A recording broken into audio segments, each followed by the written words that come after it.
हर साल लाखों लोग इनकम टैक्स रिटर्न यानी आईटीआर दाखिल करते हैं। कई टैक्स पेयर का मानना होता है कि अगर उनकी सालाना आय टैक्स स्लैब में नहीं आती है तो उन्हें आईटीआर भरने की ज़रूरत नहीं है, लेकिन ऐसा करना कई बार नुकसानदायक हो सकता है। वित्तीय वर्ष 2025-26 के लिए आईटीआर दाखिल करने की आखिरी तारीख 31 जुलाई 2026 है और 22 जुलाई तक 3 करोड़ से ज़्यादा लोग रिटर्न फाइल कर चुके हैं।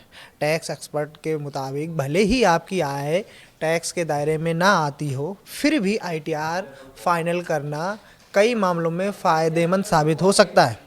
सबसे पहले समझिए आईटीआर क्या है। इनकम टैक्स रिटर्न यानी एक ऐसा दस्तावेज है जिसमें आप सरकार को अपनी सालाना कमाई, टैक्स, देनदारी और जमा किए जाने वाले टैक्स की जानकारी देते हैं।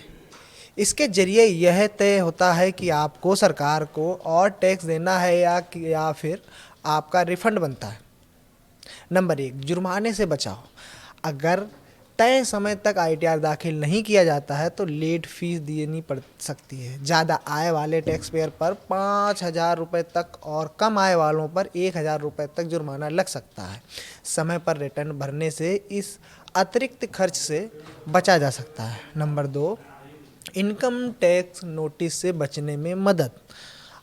आजकल आय से जुड़ी जानकारियां कई बार माध्यमों से इनकम टैक्स विभाग तक पहुंचती हैं। अगर आपकी आय का रिकॉर्ड विभाग के पास है और आपने आईटीआर नहीं भरा है तो आपसे स्पष्टीकरण मांगा जा सकता है। समय पर रिटर्न दाखिल करने से आपको परेशानियों की संभावनाएं कम हो जाती हैं। और नंबर 3 है ब्याज और अतिरिक्त भुगतान से राहत। अगर टैक्स की सही राशि समय पर जमा नहीं की गई तो आयकर नियमों के तहत ब्याज देना पड़ सकता है। समय पर आईटीआर फाइल करने और टैक्स भुगतान पूरा करने से अतिरिक्त ब्याज दरों से बचा जा सकता है। वहीं नंबर 4 है नुकसान को आगे बढ़ाने का फ़ायदा। यानी अगर आपको शेयर बाजार या किसी अन्य स्रोत से नुकसान हुआ है तो समय पर आईटीआर दाखिल करने पर उस नुकसान को आने वाले वर्षों से समायोजित किया जा सकता है। इससे भविष्य में टैक्स देनदारी कम हो सकती है। और 5 है टैक्स रिफंड लेने के लिए ज़रूरी, यानी आप टैक्स रिफंड भी ले सकते हैं। अगर आपकी कमाई से पहले ही टैक्स कट चुका है लेकिन आपकी कुल आय टैक्स के दायरे में नहीं आती है, तब भी रिफंड लेने के लिए आईटीआर दाखिल करना ज़रूरी होता है।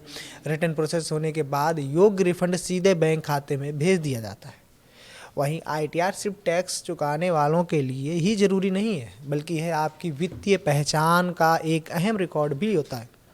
लोन लेते, वीज़ा आवेदन और अन्य वित्तीय कामों में आईटीआर मददगार साबित हो सकता है। इसलिए आय टैक्स के दायरे में ना आने पर भी समय पर आईटीआर फाइनल करना एक समझदारी भरा कदम हो सकता है। आपको ये खबर कैसी लगी, कमेंट करके बताएं।